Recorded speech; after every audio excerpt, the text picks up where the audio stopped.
咁咧我之前喺 story 度問咗大家有咩同教育有關嘅問題啦，咁咧所以而家就組織咗少少咧，諗住同大家講。今次我哋都係一樣啦，我哋係有做咗啲功課嚟，有幾條題目可以同大家傾下嘅。咁我哋開始講，見而家大家都加入咗嚟啦。咁我睇下今次可唔可以都 save 低個 live， 等大家都睇到啦。之後即係如果而家未必嚟得到嘅，未必開得到電話睇 live 嘅，就係新一輯嘅柴題係咩嚟㗎？咁我哋咧其實都擺咗喺我哋嗰個網站度，我哋今日會講嗰啲題目咧。你哋可以撳入去 wings.edu.hk 嗰度睇嘅，我哋整咗嗰啲 notes 喺裏面，就係講學校冇乜人同我玩，有冇咩鼓勵説話？其實你自己開心咪得咯，唔好咁強求有冇人同你玩，最緊要你自己開心。Hello Gigi。Hello everyone， 咁我而家開始講我哋今日嘅題目啦，就係咧由苦讀去到高考，即係以前讀書嘅年代咧，可能即係大家要考高考、要考公開試咧係好難嘅，咁要好辛苦寒窗苦讀咁樣先得嘅。咁我哋點樣可以有一個好高效嘅學習咧？哈，犀利啦！我今日都係揾咗 Doctor 過嚟嘅。Hello， 女仔 Hugo 啦。咁咧當然啦，都係今日有專家一齊解答呢一個大家對教育有關嘅題目啦。咁咧我頭先講咗啦，點樣由苦讀變成一個好高效嘅學習咧？我哋應該要點樣做咧？咁首先我諗大家第一樣嘢讀書咧，就最緊要做筆記啦。係。咁所以做筆記嘅時候咧，咁唔知大家有冇聽過叫做康乃爾筆記法啦？咁其實康乃爾筆記法咧，就其令到我哋咧一個比較著名嘅我哋做筆記嘅方法。咁其實呢度咧大致上我哋會有3個地方。第一樣嘢我哋叫 note taking， 即係話我哋喺課堂上嘅時候咧，我哋要做重點啦。咁我相信其實你讀書有冇嘅？有，我有影出嚟俾大家睇過嗰份。好啦，跟住咧第二樣嘢咧，我哋要揾啲關鍵字，我哋喺個 keyword 度咧要做咗個 keyword 先，OK？因為其實咧讀好多科目又好啊 ，physics 啊、chem 啊、econ 嗰啲啦，咁其實咧先記住啲 key terms 咧，係會俾大家咧就之後再引申落去其他嘢咧係相對容易啲去會記住嘅。Recall memory 都容易啲嘅，我諗如果你記咗嗰啲 terms。係啦，即係好似我哋而家玩 IG 嗰啲都有 hashtag 咁啦。咁其實我哋好多時咧讀書都係㗎，你自己要記住一啲 keyword 先。如果唔係嘅話咧，其實你個人咧就會個老師講大段嘢，其實好似話冇重心冇重點咁樣。咁所以其實咧，我哋呢個嘅康乃爾筆記法咧，個重點就話我哋首先要揾啲 keyword 先。喺呢啲 keyword 入邊之後咧，就用自己嘅語言，用2-3句去概括呢個 keyword。咁你令到你自己係將一啲由好抽象嘅概念咧，你就慢慢去組織老師所講嘅嘢，或者你學習向性嘅嘢。所以其實我就算我自己讀書咧，我都會自己做份筆記嘅。咁你都會啦。我都會嘅，因為好犀利啦。即係我覺得，尤其是我太耐冇讀書咧。咁所以都可以分享下嘅。如果你真係開始個腦筋同以前唔一樣啦，我 feel 到自己係一讀翻書咧，係我哋而家講緊啲咩？係講緊康乃爾筆記法咧，係講緊點樣由一個要寒窗苦讀嘅學生變成一個可以好讀叻啲啦，好有效率咯，好高效咁樣。即係你讀書唔需要用咁長嘅時間就可以記到一樣咁多嘅嘢，咁嘅意思。咁咧我好耐冇讀書之後再讀翻書咧，我都係第一時間作 notes 嘅，因為我覺得 notes 係好幫到自己去記嘢嘅。有時可能即係一個 topic 裡面係有好多好多 main point 你需要去記嘅話咧，咁我多數咧會寫低，我要寫一次嘅，即係寫一次嗰啲 main point 咧，之後到去做功課嘅時候就可以 recall 翻嗰啲，或者你再去查找嘅時候，你都會容易啲揾得到相關嘅資料咯。係咯，譬如我哋以前咧都會有教小朋友咧，我哋都會有話 mind map 啦。咁我相信呢個每一個大學生都會識㗎啦。咁咧就 mind map 即係大學都會教㗎啦。咁第二樣嘢就話我哋其實如果係譬如中學又好，小學又好咧，我哋都會叫啲小朋友咧先將啲 keyword 揾咗個重點先 ，OK， 將啲 keyword 跟住自己用自己嘅方法去講解一次，令到自己明。或者我哋又成日都會咁講，你同啲隔離個同學仔講一講先啦。咁其實個概念都一樣，先攞住個 key terms，OK，我哋嘅 professional terms， 跟住就話你點樣去理解呢樣嘢？因為其實我哋見好多小學生去到中學生嘅時候咧，佢哋小學生可能就係注重中英數啦，咁但係去到中學嘅時候咧，可能好多科目啊。咁好多科目嘅話咧，其實佢哋變咗好多同學仔都唔識讀書啊。咁所以咧，其實咧老師又好啦，或者我哋以前嘅經驗都係咁啦，就叫啲同學仔你試下自己作筆記。咁但係而家咧就因為有好多 PowerPoint 啊、Kitty 卡啦，咁我哋譬如以前教書嘅時候，俾晒 PowerPoint 俾啲小朋友咧，啲 PowerPoint 結果太靚啦啲 PowerPoint，咁所以令到啲小朋友咧自己咧都唔讀得都唔會自己走去做筆記啦。咁但係其實譬如我哋見好多讀書好叻嘅同學仔咧，佢哋都會有個特點嘅，就係佢真係會自己做筆記嘅。咁自己做嗰份筆記嘅話咧，咁令到佢自己讀書咧就會有自己一套嘅邏輯思維啦。咁呢一個方法係咪幾歲嘅小朋友又用得？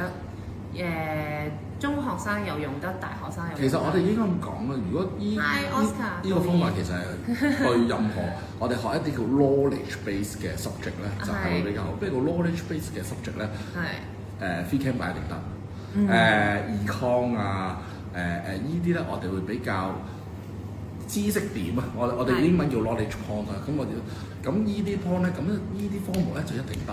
咁但係語文得唔得咧？語文就未必得嘅。語文因為係要沉浸式嘅，咁所以咧就唔可以用呢個我哋啱啱同你講嘅嘢。但係大部分譬如你考中學生嘅 DSE 咁樣，其實一份好嘅筆記，而你自己又再去複製過，自己再寫過嘅話咧，你會發覺你俾你自己讀10個鐘、20個鐘咧，其實個效率係會高好多。點樣可以生吞咗嗰啲書落個肚度咧？生吞，我形容呢個詞，係啊，所以以前讀書嘅時候都係咁嘅。Cam 係好多 terms 要記嘅，係真係要生吞有啲。係咁一定要讀㗎嘛？嗰陣時理科嘅話，即係冇而家咁多選擇啦。咁所以嗰陣時其實冇嘅，你都係諗辦法點樣去生吞咗佢啦。但係後來我就發覺，咦，原來我將佢剁碎啊，嗰啲叫做即係揀啲緊要嘅框出嚟，咁你記咗嗰啲框先，你就可以自己容易啲記到嗰啲分支。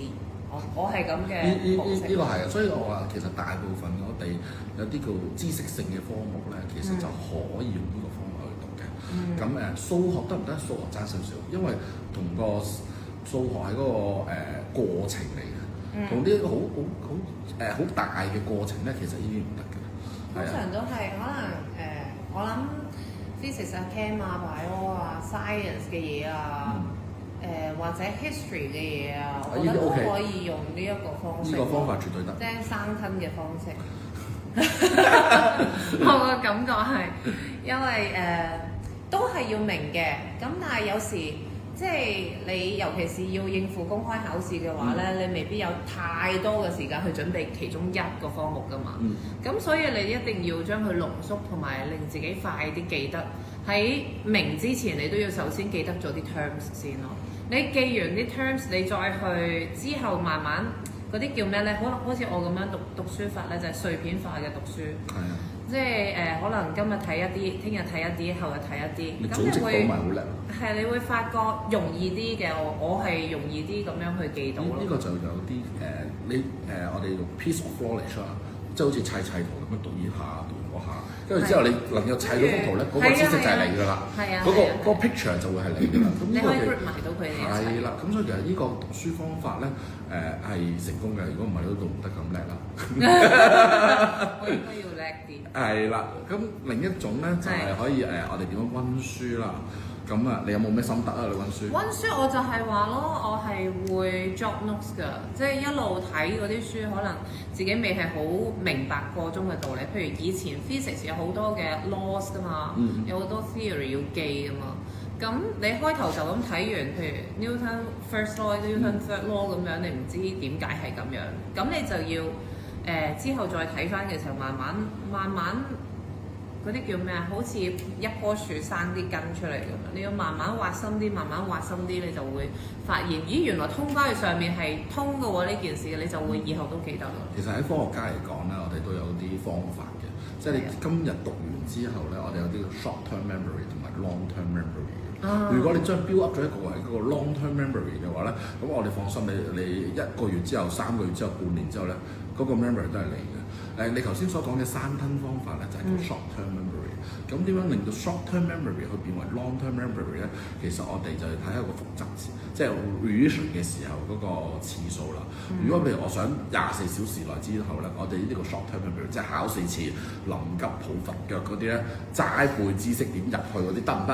得，呢個係最。咁冇辦法，可能佢前面冇温度，咁你之後都係要係啦。咁但係如果譬如你24小時之內你將啲筆記整碎佢，跟住就全部生吞咧。咁呢個係 short term memory 咧，其實 OK 嘅。咁但係如果當去到更高層次嗰啲咧，你就要有1週之後、1個禮拜之後，你要再温一次書啦，或者係1個月之後再 revision 啦。咦？有少少似我平時記劇本嘅方法。係咩？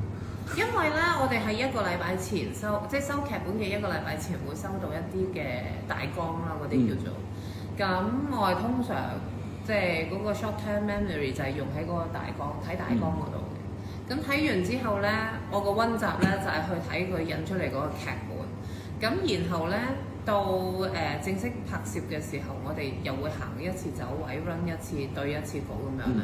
嗰個第二次温習，咁我就會記得㗎啦。如果你有埋啲action 啊，有埋啲動作咧，更加容易記到啦，係啦。咁所以其實有時咧叫我見我哋有啲識嗰啲讀書好叻嘅人咧，佢哋會將佢變為圖像化嘅。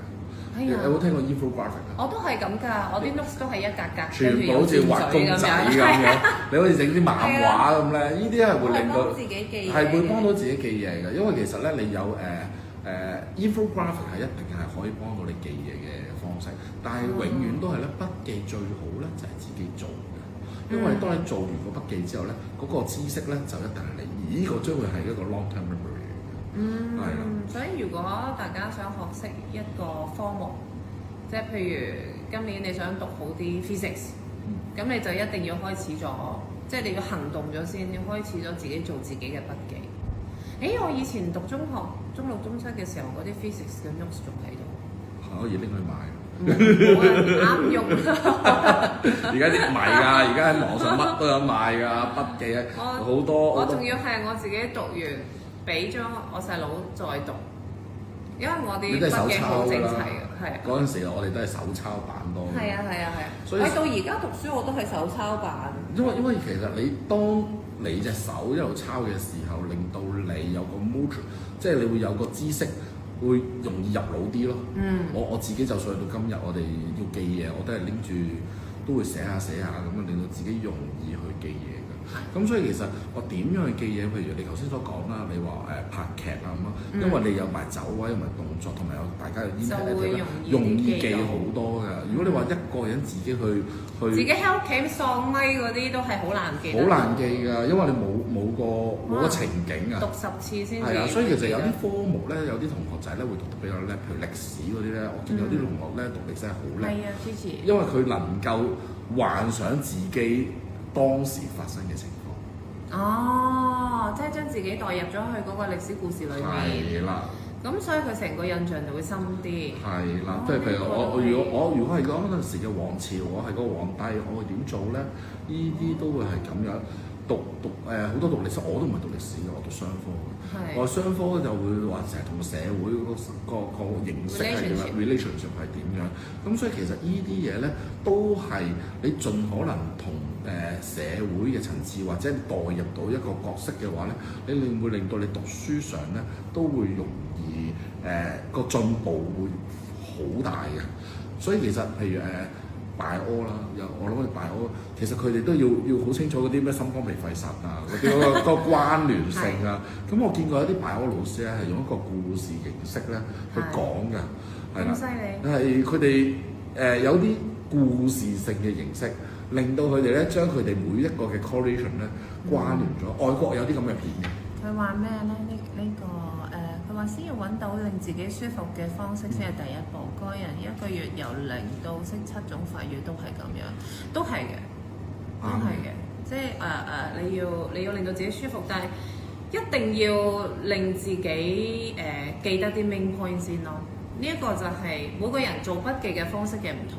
你舒服在你想點樣 mark 個筆記都得嘅，其實最緊要係重點你先記。所以其實我成日都話讀書咧就有好多種方法嘅。係。咁或者譬如話有啲人點解我哋成日都我諗大家都同意嘅，有啲人讀語言係好叻嘅，但係咧當佢哋讀phy chem 或者讀數學咧就會好差嘅。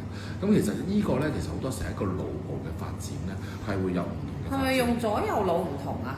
係啊。所以有啲即係所以要 train 到左右腦啲。有啲係 language 上係會比較好啲，即係其實喺個腦入邊咧，有啲係 language 型咧就會比較好，有啲係 visual art 啦，有啲係音樂啦 musical 啦，有啲係記憶嘅 knowledge 㗎，有啲係 knowledge 㗎。咁所以其實有啲學生咧讀有啲科目咧係會特別叻，但係一去到語言，譬如我見好多理科啦，佢一去到語言咧就即刻暈低㗎啦。會難啲係咪啊？因為佢哋用嗰個腦啊，唔係另一個腦嚟㗎，即係用嗰個方法學個方法。佢哋好多時用 phy chem 大嘅嘛。拼寫嘛 language 你要。language 係另一種嘅模式嚟㗎，唔係我哋話死記硬砌落去嘅，你要 apply 到先得嘅。咁所以其實同埋有時讀書我都好同意嘅，你一定要揾到自己嘅舒服嘅方法。如果唔係咧，就你自己坐喺度咧，就會好辛苦喺度牛咗喺度，咁同埋個效率唔高咯。係啊，即係我成日。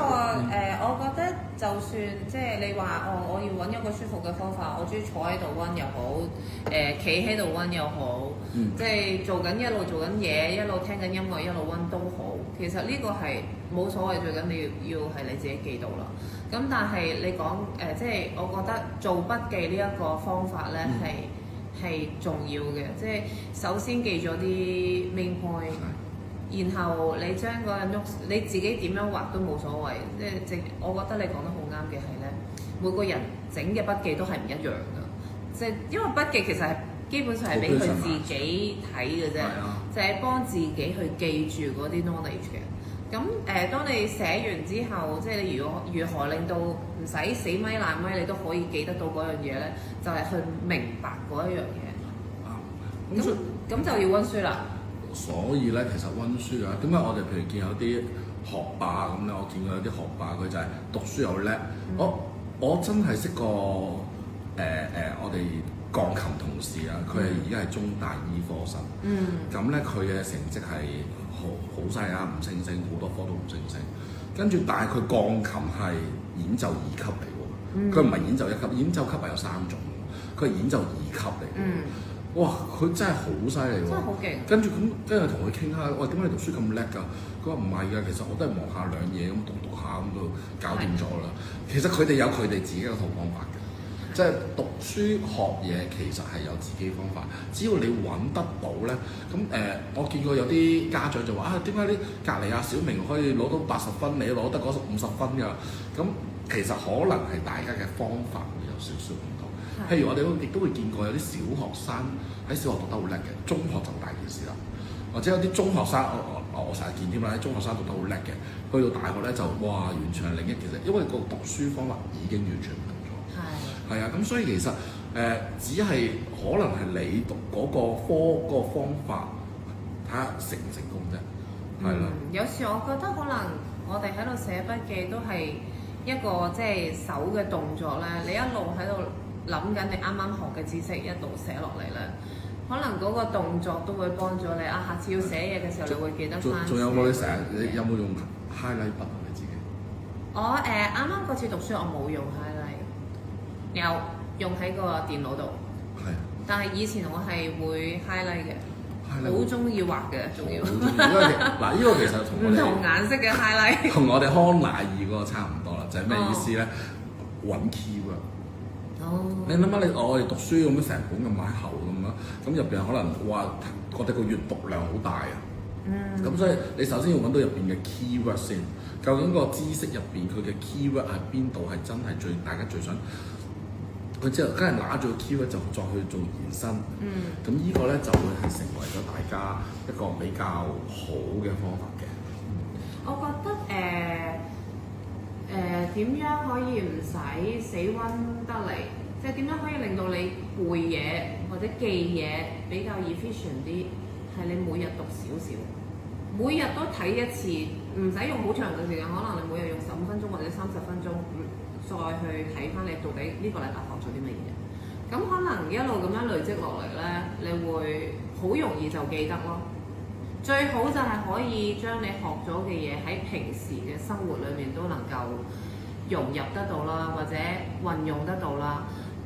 可能因為我係理科生，所以即係睇physics 嘅嘢啊，我會多啲諗背後點解係咁嘅咧。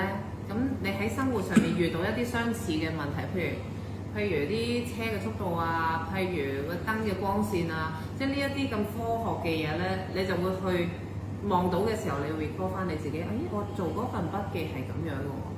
咁你呢一個就已經證明咗你其實已經記咗嗰一樣學識，記咗嗰一樣知識。咁你之後隨時 anytime 你攞翻出嚟用都得㗎啦。因為其實 knowledge 嚟講咧，我哋最低層次嘅 knowledge 就係 knowledge，即係淨係背咗嗰段嘢。係。咁但係如果你能夠將呢個 knowledge 推下一步咧，我哋點樣做 application 咧？咁你如果用 application 你都能夠理解到嘅話，其實你本身個basic 嘅 fundamental 嘅 knowledge 其實已經穩陣啦。咁所以其實你所分享嘅方法咧，就係點樣做 application 啦。哦，所以我以前係誤打誤撞，我冇咁理論性去諗點樣可以令自己記得嘅，我都係試下咁樣試翻嚟嘅，即係發現咦原來係 OK 嘅喎。但我以前試過咧，讀中史咧，背咗好耐，冚埋本書，第二日我完全一個字都唔記得。係啊，真係。我都有好多時係咁，你代唔到個朝代落去，我記唔到啊！即係想像唔到嗰個情景嘅發生。喺七國叫齊楚燕韓趙魏秦咁，但係到真係要考試嘅時候，真係死啦！我明明溫咗，好似背晒，而又好似自己背熟晒，但係用唔到出嚟喎。咁就係因為真係冇個情景係啊，你代入唔到去記嗰樣嘢咯。咁呢啲就係，就算我有時用咗 highlighter 咧，可能就要多少少將佢碎片化地 recall 一次，即係可能你隔一陣間你 recall 一次，隔一陣間你 recall 一次，你就容易啲記實佢咯。嗰啲流於表面嘅記憶，好快就唔見咗啦。所以咧，嗰陣時歷史係好差㗎我。因為其實歷史咧，好多人話齋背就得嘅，但其實歷史唔可以齋背嘅，你一定要有個個差異都好大嘅。因為你譬如我哋，因為一見到寫 essay 就知啦。佢哋有啲學生淨係寫到3行、5行半版啦咁咯，但係有啲學生係寫到2版嘅。係啊，點解咧？點解咧？就係因為佢能唔能夠對呢方面，第一佢語言要好唔好先啦。大佬語言唔好就寫唔到咁多嘢啦。第二樣嘢就係話，佢對嗰樣嘢佢能唔能夠有代入或者有多方面嘅角度去睇嘅。咁啊理科嗰邊咧就好少話一件事有多方面嘅角度去睇，因為嗰個只有對同唔對。理科比較明確嘅黑白啦。但係文科或者半商或商科，其實都冇絕對嘅答案。係。咁所以其實呢啲咧就你就培養一個係多方面嘅思考模式啦。哦。同埋你語文係唔可以太差，理科咧就好少會寫一版嘢，寫幾版嘅，好少。好少咯，同埋寫幾版都係全部要有 point 嘅嘢，要有分嘅嘢，你先會寫落去咁樣。嗱文科即係可以見到啲寫成版兩版都係可以一個大交叉，係會有啲咁嘅情況。咁所以其實即係可以分享下，就係話其實每一科嘅讀書咧，其實嗰個技巧咧都有少少唔同。就算喺大學讀書同小學、中學、大學讀書咧，其實都會有唔同㗎。咁所以其實最緊要就係你要喺第一，你想學嘢嘅時候，你究竟想目的係乜先？如果譬如你話我哋針對 DSE 考試啊，咁你就用 DSE 考試嘅模式。咁但係如果你話我係諗住對文科、理科、商科或者我自己想有個興趣研究咁去學嘅，咁嗰樣嘢又會變成另一種學習模式咯。咁所以有啲人咧學某啲嘢係特別叻啲㗎，但有啲人譬如煮嘢食啦，有啲煮嘢食好叻㗎嘛，係咪先？咁但係每個人譬如或者畫畫嗰啲啦，因為其實佢哋本身嗰個細胞入邊咧係會有嗰個對嗰個美感咧係會有特別唔同啲嘅。咁所以其實某情況嚟講都係每個人係會有唔同嘅專長咯。咁但係你話 overall 學嘢嘅話，首先就係盡可能就好似你咁講啦，都係首先要將佢做筆記啦，跟住就將啲揾出一啲嘅重點啦，跟住喺個重點入邊再去推演出嚟。咁呢個先係比較好少少咯。係有冇聽過番茄鐘工作法啊？番茄鐘工作法係啦，呢個係一個鐘係好似番茄咁樣嘅。呢個係一個好出名嘅讀書方式嚟嘅，即係話我哋25分鐘好 highly focus 睇入去再讀，跟住就睇頭5分鐘休息，跟住再25分鐘去讀一次。呢個喺西方社會嚟講咧，一個好出名嘅讀書方法嚟嘅，即係話你25分鐘專注高強度讀書方法，係要講明啊，唔單止要專注，仲係高強度嘅讀書方法，跟住就唞5分鐘 break，再係讀25分鐘嘅。哦。但係我而家見啲小朋友係休息25分鐘 break，跟住再專注去讀5分鐘嘅。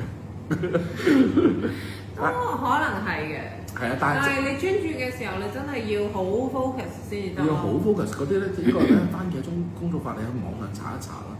其實呢個喺西方社會嚟講，係一個好出名嘅。Pomodoro technique 係咪啊？係啊，係一個非常之出名嘅讀書方法嚟嘅。咁所以其實咧就係話，我哋一定要點樣將嗰25分鐘係高強度 ，OK 高壓去死記硬記 ，OK。譬如我簡單啲解釋佢，我呢段文字我要用10分鐘，我要背咗佢啦。咁你就逼住自己呢20分鐘落，我就要背幾多字。背完之後就要即刻唞5分鐘之後就畫出嚟咯。呢啲係高強度讀書方法。咁所以其實你話讀書上可唔可以有壓力有冇用咧？咁其實壓力就喺我哋中國人社會嚟講，壓力係必須有啲用嘅。係即係壓力真係有啲用嘅。我嗰陣時臨考試前嗰個壓力係會令到我記嘢記得快啲嘅，唔知點解。因為你冇退路。係啊。ADHD 專注力失調點樣改善？有，我哋有準備，我哋有準備。我哋上一次都有講過 ADHD 嘅問題。有講過，係啦。咁首先就呢個係頭先我哋筆記嗰個都可以，我哋可以將個 notes 放喺我哋嗰個wings.edu.hk 嗰個家庭教育專區，你哋自己都可以上去睇嘅。沉浸式25分鐘記知識係，其實都係嘅。就唔係應該講係要沉浸式得嚟用高強度啊，嗰個25分。沉浸得嚟高強度。要高強度係一定。要細隔住啦個實。即係要好高壓嗰度，即係唔好太輕鬆，你唔好聽歌咁樣一路好輕鬆咁去讀，嗰25分鐘就冇用㗎啦。係乜都冇，即係唔聽歌，係專注。你話有啲人話讀書聽歌有冇用？我自己都會嘅。我自己都會嘅。我唔會㗎。你唔會啊？我唔會聽歌。咁或者你讀書？我如果我要 study 嘅時候，我係做唔到其他嘢。即係你要將其實你要將你嘅 knowledge 咧，就要塞落你個腦入邊。你塞落你個腦入邊咧，有啲人聽歌係 OK，睇你咩 knowledge 咯。如果你話係一啲好難，即係啲大嗰啲英文咧好鬼長嗰啲咧，咁可能就唔得啦。但係咧，如果係俾一啲我哋所謂 soft knowledge，即係唔需要，即係你理解嗰個意思就可以啦。譬如咩經濟啊、歷史啊，依啲都可以嘅。哦，明白個理論就已經 OK 嘅嘢就係啦，有第二啲嘅嘢去 distract 你少少。好會放鬆啲，會記入腦啲嘅。呢個係會有啲咁嘅情況嘅。但係如果譬如話free camp 擺呢啲，哇！即係你要真係好強度去理解咧，咁呢個就有少少難度。咁所以其實而家好多好多人咧，美國又好，國內又好咧，佢哋將 free camp 擺咧，將好多 stimulation 咧都變成一個動畫，好多而家都係。咁嗰啲佢哋就會變咗容易啲記入腦啦。係啊。喺事業方面專注力失調要留意啲咩？留意下銀行個戶口有冇出糧先。留意下個老細動靜先啦。有啲咩改善？呢個真係要諗下。專注力失調係咪即係大人都仲有 ADHD？大人就應該冇㗎啦，因為你過咗個青春期之後，其實已經我好少。你唔可以用 ADHD 嚟解釋啦，唔可以㗎啦，已經，因為已經我都未，你有冇聽過職場上有人自稱 ADHD 而可以？我都有咯，我上次講過俾你聽，有一個同事咁樣同我講話佢有 ADHD。咁你叫佢攞醫生紙翻嚟咯。冇，今日唔使嘅，其實都係普通同事。唔會嘅，理論上因為 ADHD 呢樣嘢其實係同你嘅青少年嘅荷爾蒙啊，或者細個嘅時候都會有關嘅，啱去到成人嘅時候就已經都通常就冇乜可以關到佢，冇乜關事㗎啦，已經係啊，所以呢個我覺得係一個藉口嚟㗎。不過我哋今日咧仲有第二個題目嘅，就係有好多家長都話咧，我哋好大壓力啊，做媽咪好大壓力啊。係啊，我睇到呢條問題，我即刻同 Doctor Wong 講，我哋可唔可以講呢個？即係做人家長太大壓力啊！有冇啲係做家長嘅舉下手啊？同我揮下手啦！即係俾小朋友激親啦，咁應該點算咧？小朋友每日都有同佢見招拆招嗰啲咧，都可以同我揮下手。你想聽我閩南話得，我阿嫲我都聽㗎啫。即係我覺得好多做我揮手太好啦，多謝你啊！因為其實做得家長嘅，成日都即係我自己啦。成日都會由佢出世到而家，我都係嘅，睇好多關於育兒嘅一啲資訊。咁然後當你嘗試喺 apply 喺你自己小朋友身上嘅時候，大部分都其實好似唔係好啱用咁樣嘅。咁然之後就自己見招拆招啦，唯有自己諗辦法啦。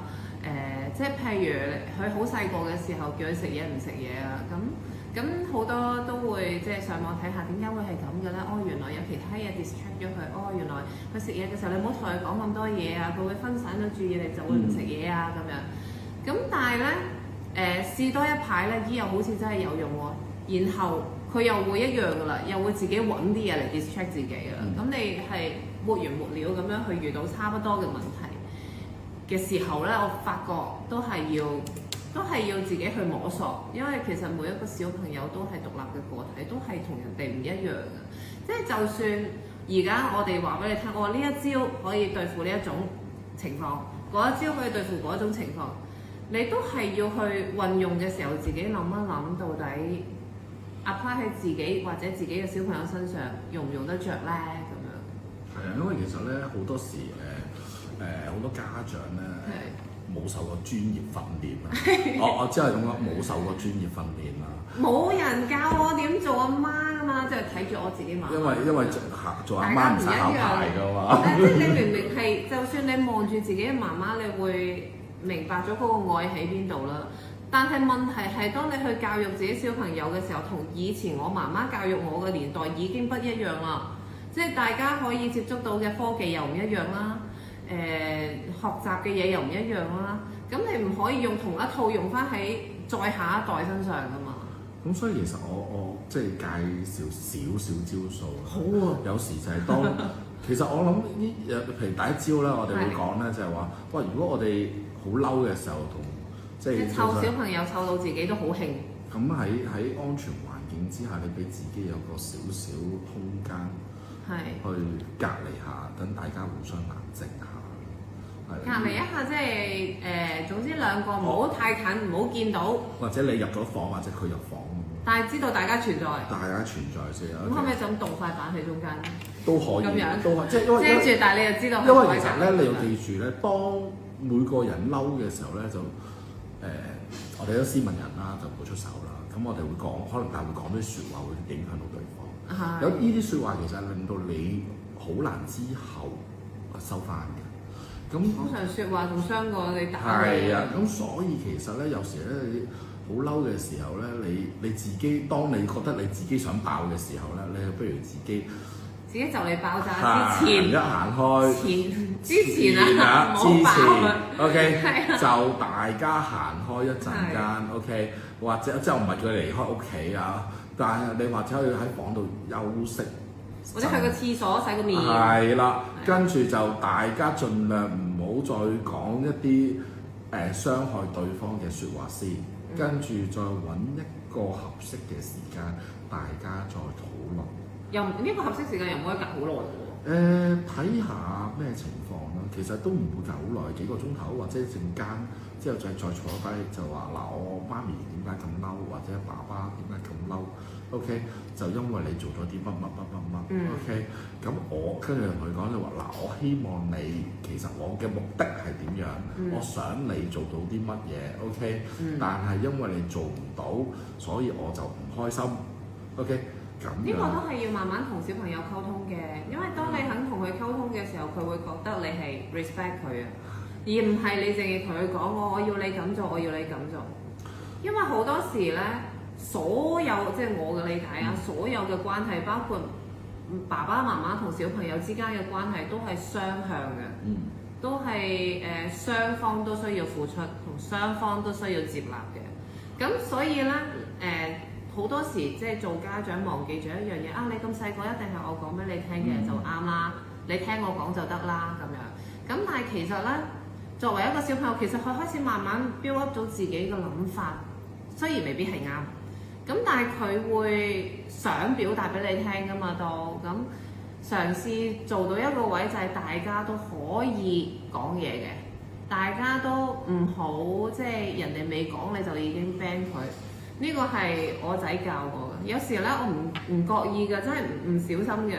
你同佢講下嘢，我突然之間醒起一啲嘢啦，哎呀我咩媽咪你唔好 cut 我 off 啦咁樣，咁就會慢慢即係提到我即係唔好原來佢講嘢我一定要聽嘅，咁我講嘢佢都要聽嘅喎，咁樣大家聽完之後大家諗咯，睇下啱唔啱咯，如果唔啱就再商討咯。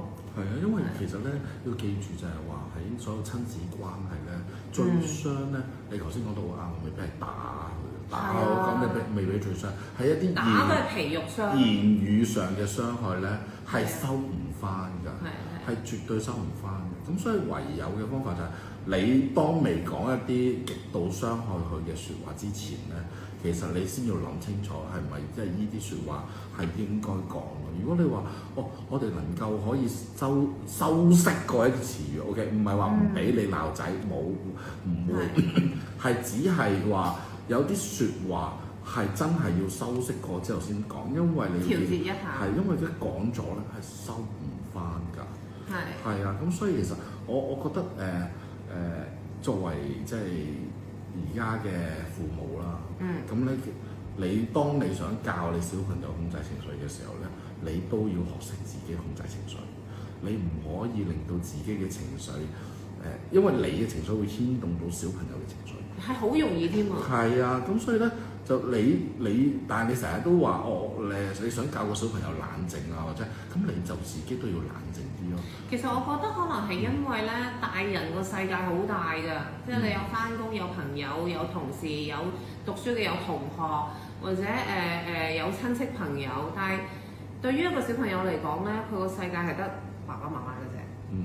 咁所以即係你有時未必會醒起，係喎，我原來做嘢唔好信心啊，個心有啲猛啊咁樣，或者同人哋傾偈傾唔埋啊，咁又有啲激氣啊咁樣，返到屋企好自然，其實會有少少即係嗰啲叫咩啊？低氣壓。係啊係啊。咁其實咧呢一種咁樣嘅情緒或者低氣壓咧，對於個小朋友見到你翻嚟係會 feel 到嘅，即係佢係好容易會 feel 得到你嘅唔同，你嘅氣場如何。但係你去 feel 佢嘅時候就未必咁容易喎，因為咧。好多時大人佢嘅世界太大咧，好多嘢會 distract 咗佢。你好 focus on 佢嘅話，你就話或者會即係 sense 到咯。如果唔係，你好容易就忽略咗呢一樣嘢咯。咁變咗好多時會唔覺意，即係做大人嘅會唔覺意俾咗啲聲氣佢聽，或者俾咗啲氣佢受。咁個小朋友都好無辜㗎，而且佢都會唔知點樣去同你講好咯。係啊，咁所以其實咧，我覺得咧，即係我哋所謂嘅隔離嘅一陣間啊，咁你令到你自己諗下啦，參監咗，係你令到你本來有啲説話想講出嚟嘅，可能會好傷害，因為其實我做老師咗咁多年啦，咁我其實我成日都見到有啲小朋友，點解翻學明明都突然間會唔開心咧？佢哋話因為琴晚俾爸爸鬧，琴晚俾媽咪鬧，真係成日都發生嘅。你冇諗到佢係會記咁耐咯。係啊，咁所以盡可能咧，即係唔係話我哋唔係話唔俾你去責備你自己小朋友，我哋冇咁講嘅意思。我哋嘅意思係就但有啲説話其實可能你自己，但係字眼好重要，好重要，真係字眼好重要。因為你講錯咗咧，就真係收唔翻㗎啦。都係㗎。咁所以我諗咧，希望即係大家要你想控制你即係教導小朋友嘅 calm down 嘅時候咧，你自己就 calm down 啦。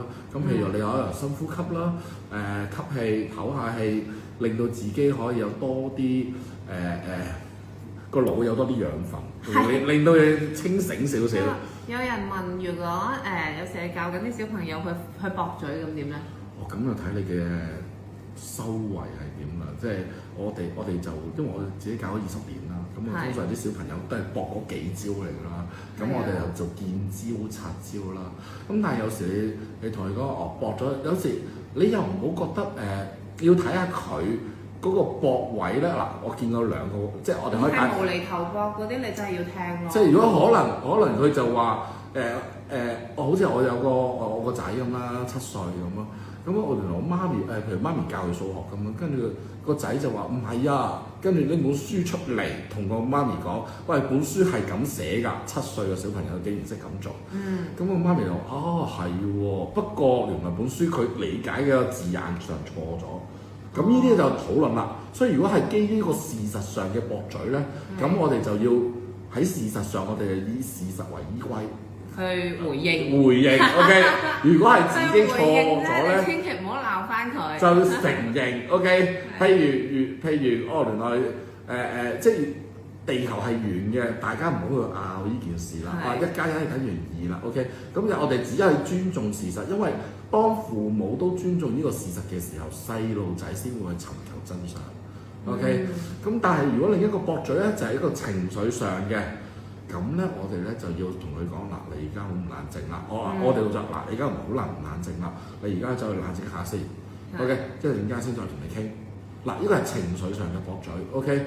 即係有啲小朋友就話我唔聽，我匿埋。我前嗰排先啱啱有個家長打電話俾我，阿黃 Sir，我個小朋友咧我同佢講下佢啲學習情況啦，佢匿埋喺台底咁。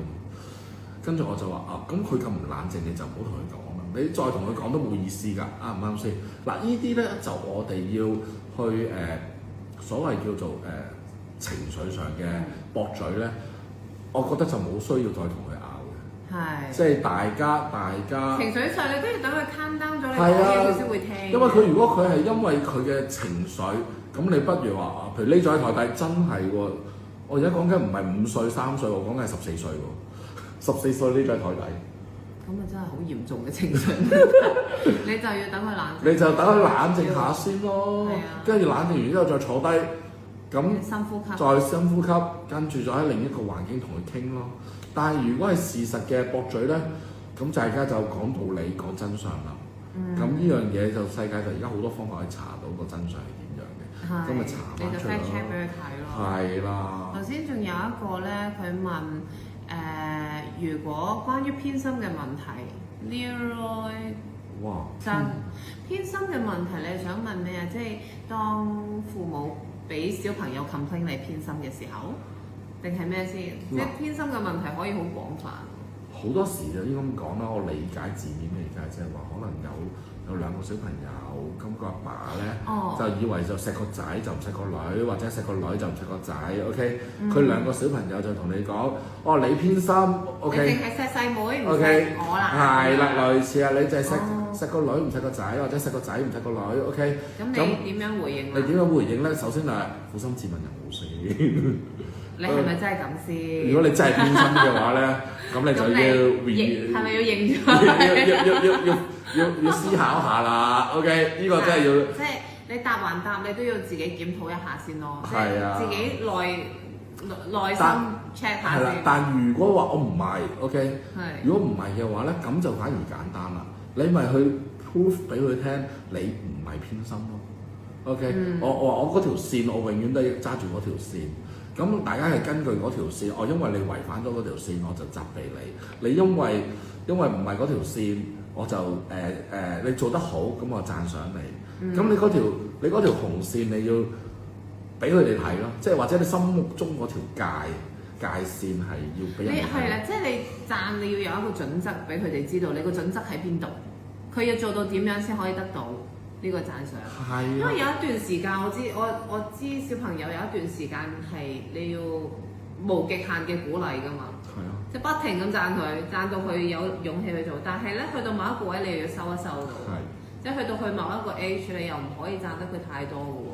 所以其實咁嗰個準則，你真係要自己拿捏好咯。要拿捏，尤其是屋企有多於一個小朋友。尤其是我識好多國內家庭，佢哋我唔知我見到有幾個咧，佢哋都係嗰啲小朋友嘅女嘅小朋友同我講話，個爸爸係偏心個仔。我真係見過幾個㗎。爸爸唔係通常都偏心啲女嘅咩？係咯，但我係媽媽通常偏心啲仔啊嘛。但係佢哋我唔知啦，我係見到有幾個家庭，佢哋個父母啲小朋友係咁同我講嘅。通常到呢個位就會講，我哋一家人嚟嘅，無分彼此，大家都一樣。咁你要話俾佢聽，跟住要證明俾佢睇，你講到，但係你要做嘅嘢行動要一樣。你要話俾佢聽。我哋點樣證明啦？呢樣嘢就好重要啦。即係好似我哋管理咁樣，譬如我哋管理員工又好咧，我哋都成日都有啲都會㗎，有話哇老細你偏心啊，邊個喎？你錫佢多啲，唔錫我喎？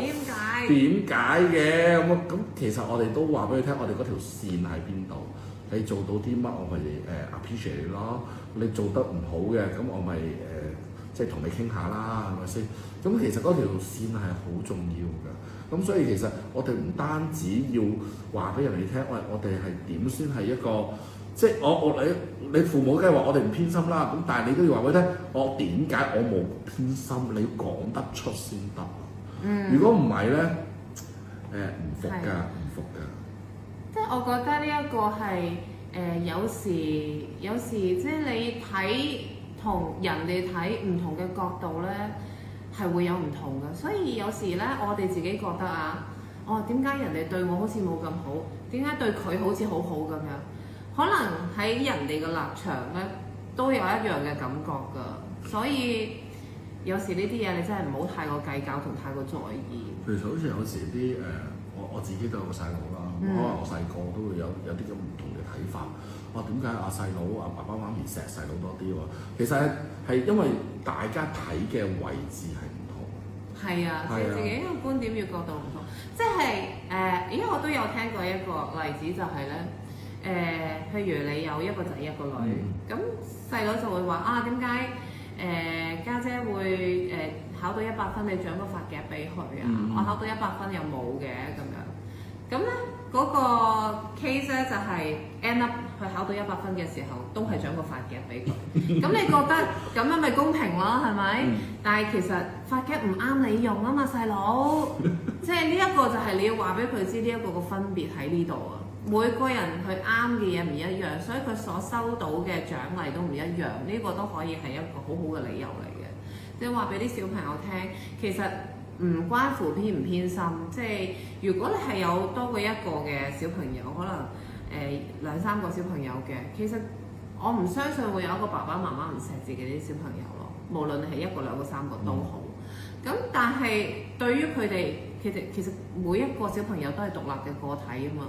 咁所以點樣為之好嘅嘢對佢咧？點樣算係一個獎勵咧？for佢哋嚟講，可能係有一啲可能係中意你俾我打機打1個鐘就好開心啦。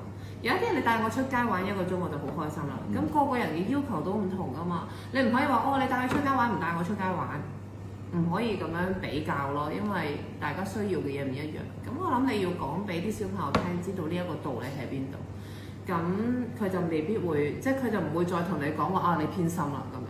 係啊，所以其實即係一定要我哋唔好話父母管教啦，管員工都會啦。我聽過無數次都話員工對每一個人都唔一樣。係啊，咁所以你就算我哋老細都好咧，我哋都要話俾個員工聽，我哋嗰條線喺邊度，個準則喺邊度，點樣為之做得好？係啦，即係如果你本身能力係高嘅，咁你當然你需要搣到嘅 target 會更高啦。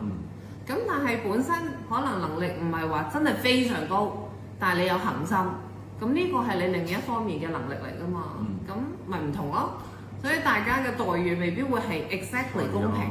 你唔可以用佢有發夾，我就要有發夾。細佬有車仔，你又送個車仔俾我，我唔玩車㗎喎，咁樣。咁呢個就係嗰個唔一樣嘅地方咯。所以唯有就係話俾啲小朋友聽，或者你即係做嘢嘅時候都係啦。個個人嘅喜好都唔一樣，個個人想得到嘅獎勵都唔一樣㗎。咁所以唔好太過計較人哋得到啲乜嘢，你自己得到嗰樣嘢，你自己滿唔滿足先？滿足咪得咯。其實你有冇見過咧？有啲父母咧，佢個女仔攞90分咧都唔開心，但個仔咧攞70分咧，佢拍晒手掌。跟住咧佢就話個女仔就話好唔公平。你有冇見過呢個情況？點解會咁咧？咁我真係同佢哋傾過偈，即係同我呢啲咁嘅父母傾，我真係同你講嗰個佢。咁其實佢哋咧亦都唔覺作為父母咧，佢又唔係冇道理。佢話：我覺得我個女可以攞到100分，佢攞得90分，我梗係唔開心啦。OK， 咁呢樣嘢或者我欣賞你嘅態度嗱，呢啲字眼咧就可以俾啲家長咧用下啦，即係進步啊、態度啊，呢啲咧咁就佢嚟講比較空泛啲，但係又係一個 improvement。係啦，咁咧就可以有位獎佢。同埋盡可能唔好俾佢哋有直接嘅比較。OK， 即係呢個如果你有太直接嘅比較，譬如我家姐你攞100分，我獎你買個發夾送俾你。係啊，我見過有個家長，我上次都攞100分啊，你冇獎我。我見過有個家長係100分100蚊咁樣。哇！1分1蚊嗱，佢1分1蚊啊，咁結果個小朋友30分，佢都俾30蚊㗎。咁就出事啦。係咪先？千祈唔好太容易用金錢嚟做獎勵。係啊，真係呢樣嘢唔係咁好。如果唔係，第時你冇錢嘅時候，佢乜都唔做㗎。係啊，即係佢變咗打工啊！佢係為咗你啲錢而去讀書，其實呢件幾危險嘅事嚟㗎。咁但係佢要為自己而去努力讀書咯。你要教識佢點解要讀好啲書咯。係啊，因為其實成日都話讀書，即係我同每一個學生都咁講，讀書係為自己將來嘅發展咯。係啊，咁所以。同埋咧，我覺得呢個獎罰機制都要好小心咁樣運用咯。因為而家咧，我多數即係如果小朋友做得好嘅時候咧，我好少話我獎你乜嘢啦。我通常都話好，我哋一齊去慶祝啊。咁樣咁啊，一齊開心嘅嘢啦。咁可能 for 我小朋友嚟講，原來我唔係 earn 嗰個獎勵咯。同埋唔好直接同錢掛鈎。好危險嘅，其實你一變咗同錢掛鈎咧，係你收唔翻。所以結果我真係見過有啲家長就1蚊1分嘅，好似積分到咁就儲印花方式。係啊，佢係儲貼紙咯，儲貼紙，然之後可以換一次嘅experience 啊 celebration 啊，呢啲就會比較好少少咯。如果唔係嘅話咧，就唔係咁好咯。我記得我以前有個老細同我講過，做得好係應該嘅，做得唔好係炒嘅。咁佢又冇講錯嘅。咁佢又係留咗人工 suppose 應該要約對得住嗰份人工。佢真係我好記得佢嗰句嘅，佢話做得好係應該。跟住我心諗，咁多人做得唔好，你唔炒。係咯。不過但係佢冇講錯㗎。我在心中啊，邊個咁講啊？跟住即刻話，咁我炒你啊！咁我邊個咁講啊？以前打工係咪先？我想問下啲老闆係咪咁樣？我以前啲老細就係咁嘅款咯，我覺得我做得好係應該㗎咁啊，做得唔好咁佢又冇錯嘅，係咪先？咁但係即係有比較，所以我哋其實都明白好多家長話或者小朋友嘅 unfair 啊，其實因為你一俾到小朋友嘅感覺係 unfair 嘅話，唔公平咧，其實都幾危險。即係會有少少 risky 嘅，係啊。盡量自己調節啦，我諗，即係因為都係嗰句啦，你唔能夠一本通書用到老嘅，即係同埋唔係個個小朋友都啱同一套嘅 formula。同埋隨住而家世界發展得越嚟越快，小朋友而家學嘢，佢唔係再係得學校同埋屋企㗎啦，而家好多渠道學嘢㗎啦，咁所以盡可能都要令到自己即係。可能 open mind 少少咯，開放性少少，同埋同我哋多啲溝通，係溝通好重要。溝通下咯，即係你可以知道下佢嘅世界係點樣，或者了解下點解佢會咁樣諗，咁你先可以見招拆招啊嘛。完全正確。好啦，我哋今日暫時講咗，而家原來都已經9點半。我哋而家暫時講咗呢兩個題目先，咁但係咧，其實我哋都準備咗。其他嗰啲 notes 喺我哋嗰個 wingstoreedu.hk 嘅家庭教育專區裏面，你哋都可以入去睇。Hi Cynthia，咁你哋都可以自己入去望咯，嗰啲 notes 喺度你自己望下啦，睇下啦，可能幫到你嘅。咁同埋頭先有啲話同我傾偈嘅，而家都可以同我傾噶啦。雖然我唔知你哋想傾乜嘢。小朋友學到嘅知識係自己，我諗無論小朋友定大人都係嘅。即係如果你都想而家再讀翻書，而家出咗嚟做嘢之後，仲想再讀翻書，其實真係冇等，快啲去報名，快啲去揾個 course 自己想學嘅就去學。小朋友咧會見到你想學嘢咧，佢會更加俾心機而同你一齊去做嘅。我好感受到呢一個氛圍啊，我覺得係一個你喺屋企裏面你 study 嘅時候，佢又同你一齊 study 嗰種氛圍係無價嘅。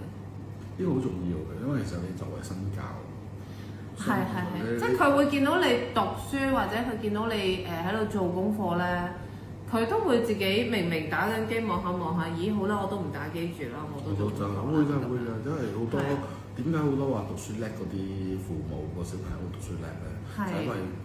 因為佢見到爸爸媽媽都讀啊嘛，所以即係可以咁樣去做咯。如果你就算你唔係去報一個 course 去讀，我覺得你喺度睇書又好，即係總之遠離你嘅 devices， 總之你係即係睇書又好，寫嘢又好，就揾啲時間去做一啲自己安安靜靜嘅功課，唔用平板嘅，咁你個小朋友自不然都會好似你咁樣咯。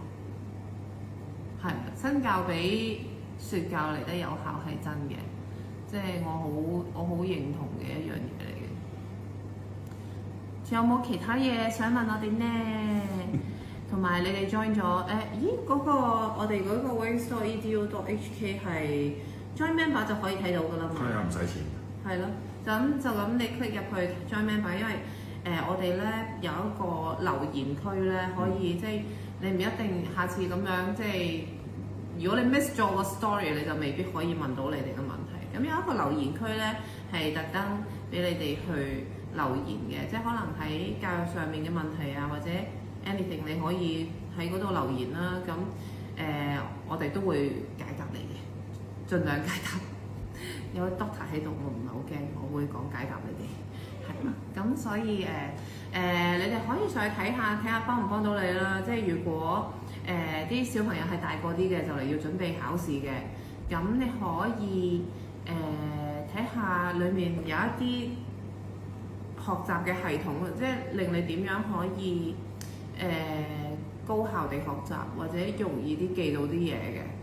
咁睇下可唔可以呢啲方法都幫到你哋準備考試。如果係一啲小學生或者即係幼稚園，可能一啲細個啲嘅小朋友咧，咁都有另外一套方法嘅，就係即係講俾啲家長聽，大概點樣可以同佢溝通啊，應該點樣同佢哋相處啊，或者可以點樣了解多啲佢哋嘅世界啊。咁呢個都係可以，你可以上去我哋嗰個網站，係啦 wingstorydeal.hk， 我哋裡面有一個叫做家庭教育專區嘅，咁你就可以上去睇啦。咁希望我哋整嗰啲 notes 可以幫到你哋啦，因為我之前開緊工咧，咁所以能夠準備到嗰啲題目，即係雖然你哋嘅題目有好多，咁我能夠準備到 notes 嘅題目啦，我就整咗喺度啦。咁希望下次我哋可以整到多啲啦。咁頭先有一個朋友仔，佢頭先講話 ADHD 嗰個問題咧，我哋上一次都有嗰啲 notes 喺度嘅，你都可以睇翻嘅，應該係咪？係可以嘅。係咯。咁我哋今日呢一個 live 咧就嚟到呢一度先啦。有人叫你喎，Doctor Wong。多謝。多謝我啲利是封。係咪尖沙咀派俾你㗎？我哋上次宣傳嘅時候去咗尖沙咀派利是封啊。喺旁邊嘅係咪老豆？唔係啊，佢係 Doctor Wong， 係黃俊雄博士，係我嘅老師。互相分享。係啦，咁咧我哋睇下下次有冇機會再同大家開 live 啦，或者你哋如果咧有嘢想問，或者想我哋下次開 live 可以傾嘅，都可以放喺嗰個留言區，即係我哋有一個討論區，或者你留 message 俾我啦。咁我哋盡量揀選一啲大家都即係比較多人講嘅題目，我哋就講咗先咁咯。咁如果其他嗰啲，盡量喺個留言區嗰度解答你哋，好唔好？咁我哋今日講住咁多先啊！